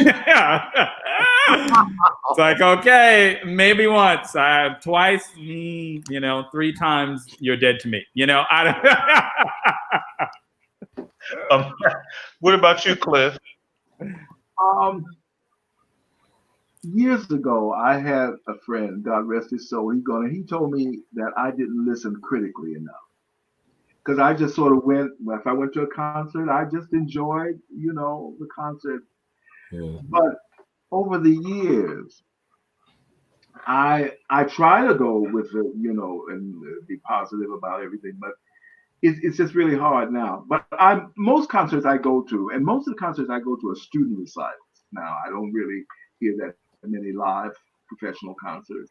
So I am, I'm sympathetic with the singer and also with the pianist, because I know how difficult it is to be on the stage doing that. And just like Mr. Frierson said years ago, he said, we don't really know what's going to come out of us when we get on the stage. Mm-hmm. He said, even if you practice, you don't really know exactly what's going to come out. So I try to keep that in mind when listening to concerts. Mm-hmm. And you, Howard? I would say that certainly when I was younger, I was incredibly picky, like really picky and very critical in concerts, and have kind of gone out of my way as I've gotten older to try to be a little more relaxed about it. And I find now I go to concerts and I tend to just enjoy it. If something's going wrong, it's something that Kevin said that struck me, that if people are making mistakes or high note cracks or something like that, those kind of things I don't really have much problem with. It's if they don't have an expressive instinct or if they're not trying to do anything, then I get a little more agitated, but nothing too crazy. Especially the more performing I'm doing around a given time, the more forgiving I am. Yeah. Okay, so this question, is there a moment that you can remember where you felt like you were making absolute magic with the singer and yourself? All of the planets aligned, everything was perfect, the instrument was perfect, the hall had a beautiful acoustic, everything was going incredibly. Do you have a moment like that you can remember and who it was with? Joseph. Wow. You don't have to say me, but besides. You know that if those moments happen, I don't really remember. I mean, there were moments of, you know, I'll never forget playing at Carnegie for Kathleen Battle, and you know, just, you know, you see that you're at Carnegie, it's like, oh my God, you know, this really has happened. So there was, I think there were moments there where I feel like, you know, that was a memorable experience, you know, or doing a PBS special with like Norm Lewis, which is not classical, you know. So I've had, yeah, but it's not something that I really. It doesn't happen that often, you know, that everything aligns. It's always something's going to go wrong for me. It's like, yeah. What about you, Cliff? There was a woman, Mr. Frierson's wife, Billie Lynn Daniel. who was a wonderful singer. She passed away in 2002. I was doing a concert with her. We were doing a group of songs by Cantaloupe. And so that would be the closest. I mean, I started with it. She was such a wonderful, wonderful artist, Mrs. Franklin was. And she actually, she won the medal doing the same Penny of a Red before Shirley did.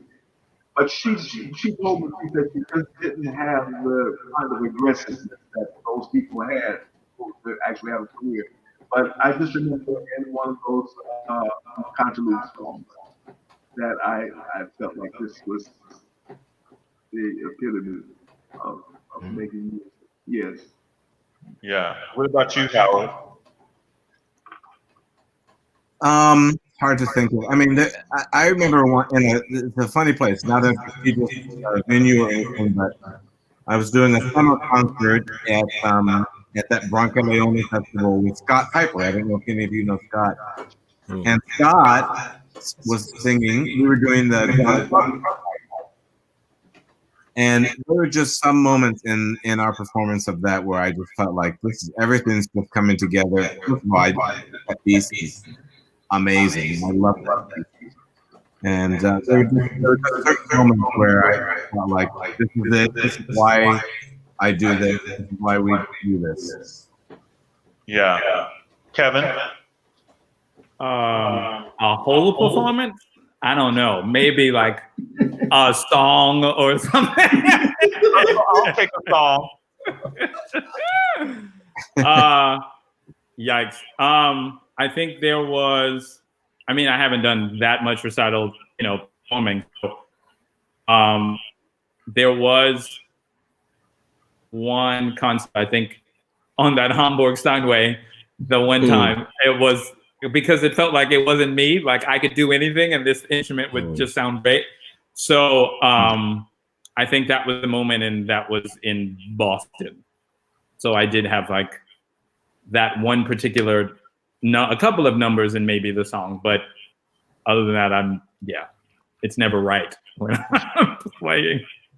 David? I would have to pick several singular instances in various performances.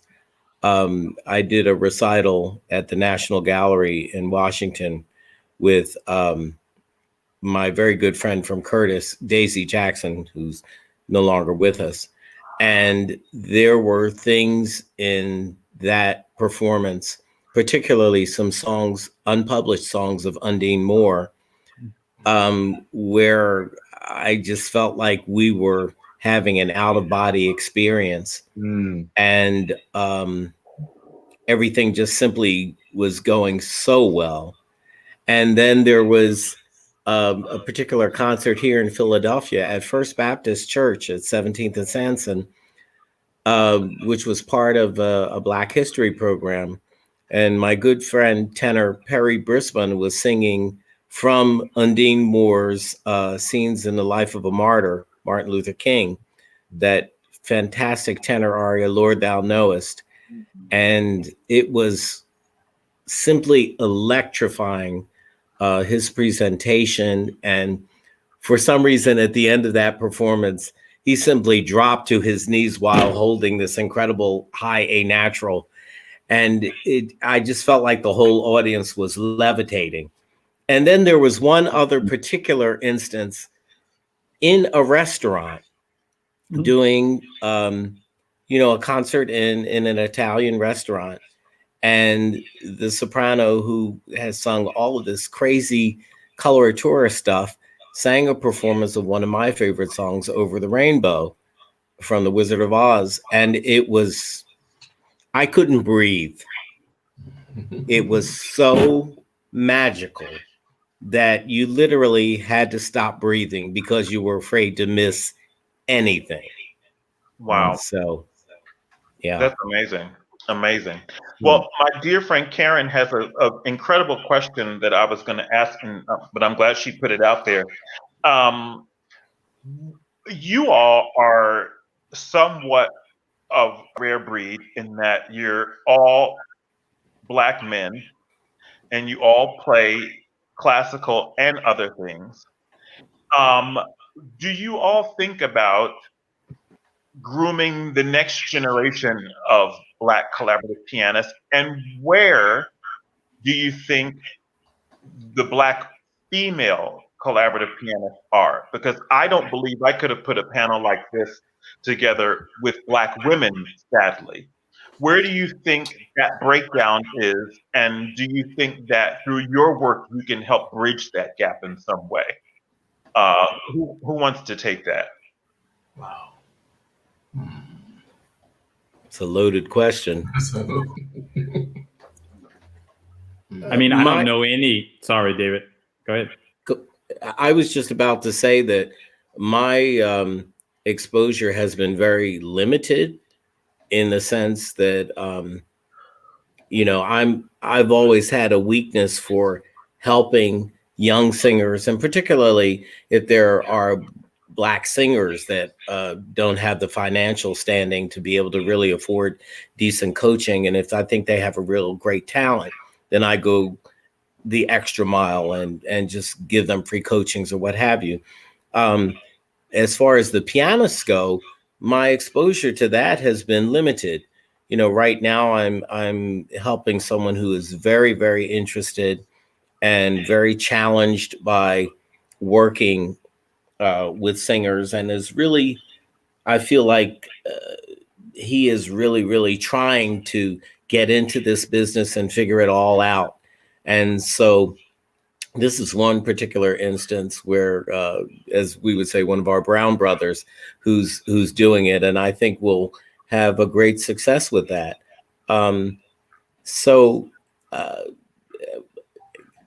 But the exposure is limited. And as far as the women go, I'm just not prepared to answer that question, because I don't know really where they are that are pursuing this quote unquote collaborative piano work. And Kevin, what were you going to say? I was going to say the same thing. I don't know where they are. I haven't met any, and I mean, I'm not, you know, well established, you know, as my colleagues. So at least while I was at Michigan at Mannes, I think I only met one Black woman pianist, maybe two. One was a jazz pianist though, and she wasn't into opera. I guess the question is, when do we get them into opera or to the piano, right? Like that goes back to schooling, high school, you know, before we get into college and things like that. It's just getting that education, or just being seeing it first for there to be that kind of interest in it, right? But I would totally be open to helping. I've never thought of myself of helping anyone as I would say with David, like as a pianist, and I haven't had to yet, because most of everyone I'm working with are singers. But I really do if I can help in any way. Yeah. What about you, Cliff? No, I just haven't really run into any Black women, young Black women who are interested in collaborative piano, because it's mostly men. And even, well, down here in Kentucky, there haven't been any Black ones that I've come across here. But I certainly would be willing to help, or have them. But it's interesting with some of these kids. Some of the kids who are in the collaborative program here at school, and I've told them that they can come and play for me, but they don't do it. And they don't seem to have the kind of interest in collaborative playing, especially for singers, that I think most of us had, even at a young age. They don't seem to be interested at all. And there's some guys down here taking voice lessons, and I think to myself, why are they taking voice lessons? I'm sitting in here playing the studio class, and they're sitting up singing a 4A song. Not very well, by the way. Why are they playing the piano? But they're not, I don't know. Howard, do you have any thoughts on it? No, it's tricky. First of all, no, I also don't know any Black women collaborative pianists. I mean, not. I think I know of one, but for the most part, I don't know that many. But it isn't like there's so many Black men collaborative pianists either. It's so. I think the real issue is just that there has to be more. I was just talking about this with someone the other day. There has to be simply more in the education system of kids, and if that gets to the point where they can be exposed to that in school at an early age, then there's the possibility for those kind of things. I also think, you know, we haven't talked that much about this aspect, but there's some part of what we do that we are willing to be in the background. We don't have to be in the foreground, and we've made that life choice, and that's great, and we're fine with that. And I don't know if I mean, I'm making a wild generalization, but I don't know if Black kids who do get into this embrace that aspect of it. If they're actually in it, maybe they want to be the star. I don't know. I mean, it's a big generalization, but that could be something to do with it. And so, Joseph, because you cross so many different genres and see so many aspects of music in general, do you see Black women in Broadway playing piano, in jazz and R&B?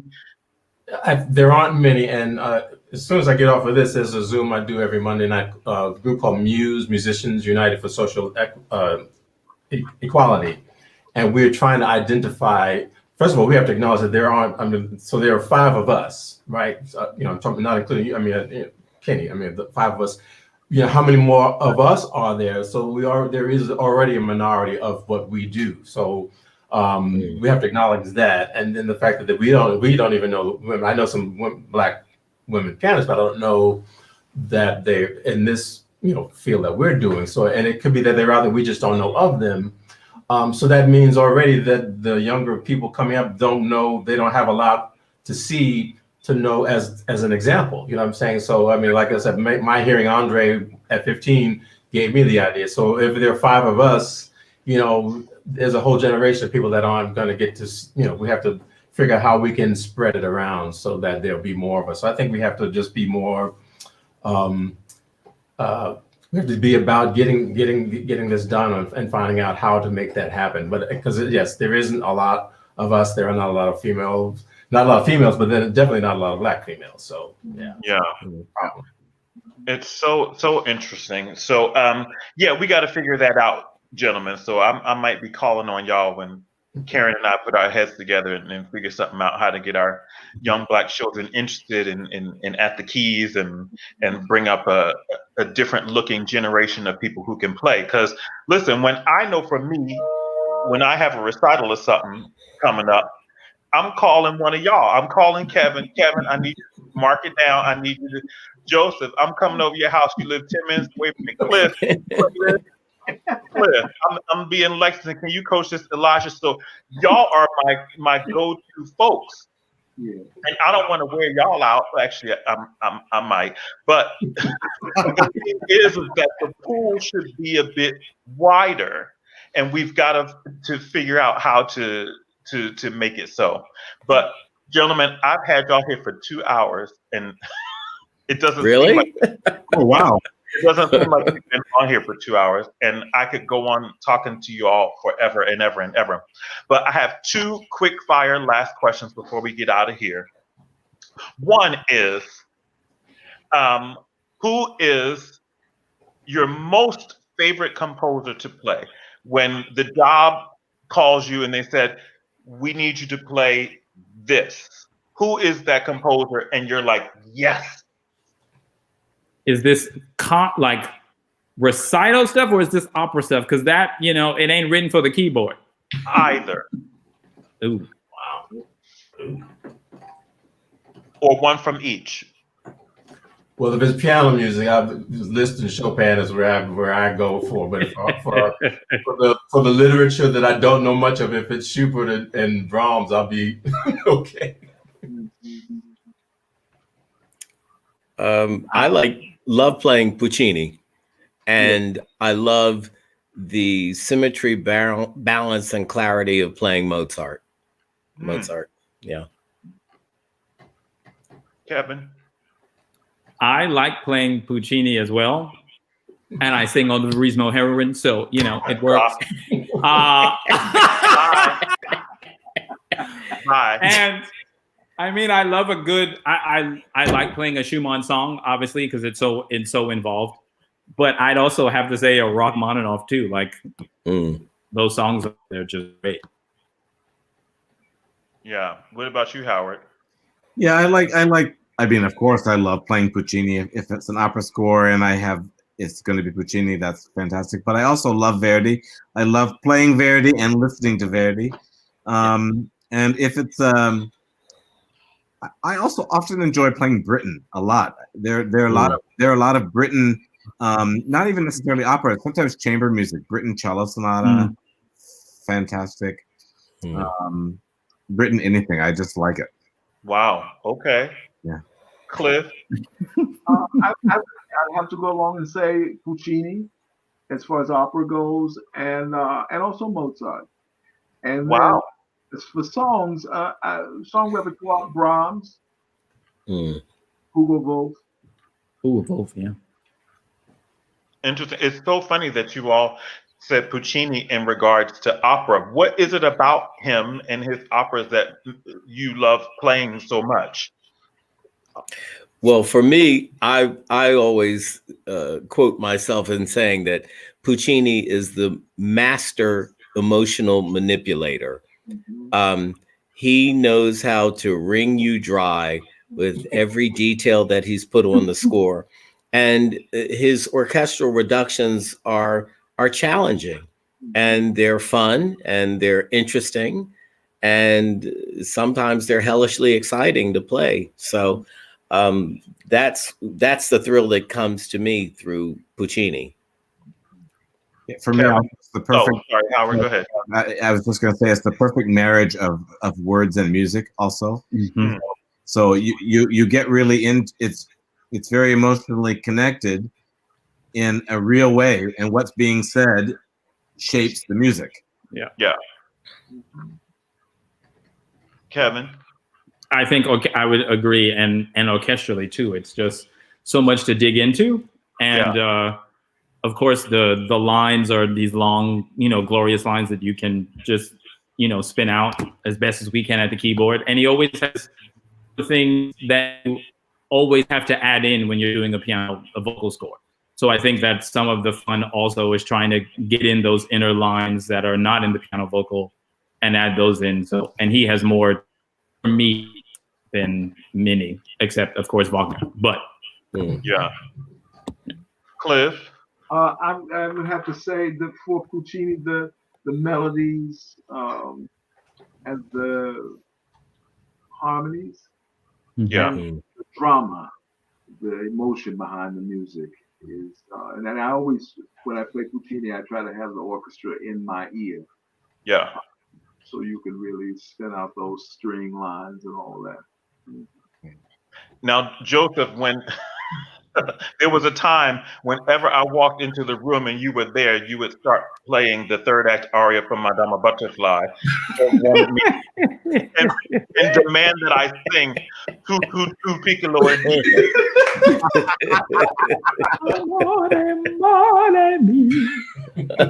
and you would just do it from memory. Like, what is that about? Like, what Puccini?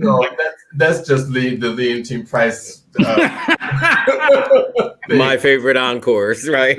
I have to have grown up to actually have seen her live, many times. You just that sound and watching her do that and hearing David Garvey play, that's just in my ear and my bones, Yeah, it's crazy. Well, gentlemen, this has been fantastic, and I'm so grateful and honored that you would spend these 2 hours with me and letting the folks hear about your stories. And I just wanted to deliberately and intentionally bring shine to the incredible work that you do, because we can't sing those songs without y'all. We can't learn our stuff without y'all. We can't get to the stage with the orchestra without your help. And so we are, on behalf of all singers, so grateful. and honored that you put up with us in our idiosyncrasies and foolishness and craziness and all of that. And you probably should have a degree in psychiatry and with dealing with all of us. But we are grateful. We are so grateful. But before we go, everybody, my last show for November will not be next Monday. It's going to be on Saturday. So mark your calendar for Saturday. Get a plate of Thanksgiving leftovers, and it's going to be 1 o'clock in the afternoon here because half of my guests are from across the pond. So I need to be respectful of time. I'm going to have several members from the cast of Theatre Angevin production of Porgy and Bess that went off successfully and without a hitch in Vienna, Austria this past September and October.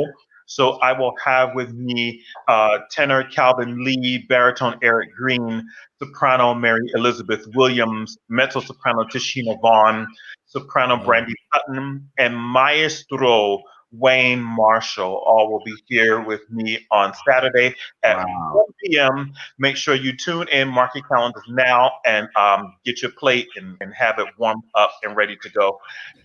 Gentlemen, I adore you. Thank you so much. And I'm going to put together something that requires all of you. We're going to go on a concert tour with the five of y'all, and we're going to sing some great stuff. I'm going to get some singers together. We're going to go on tour and make a whole thing out of it. So be expecting my phone call and answer it. I love y'all so much. Everybody out there, thank you so much. Happy Thanksgiving. Eat a lot. And I'll see y'all on Saturday. Ciao. Thank you. Good night, everyone. Good night, John.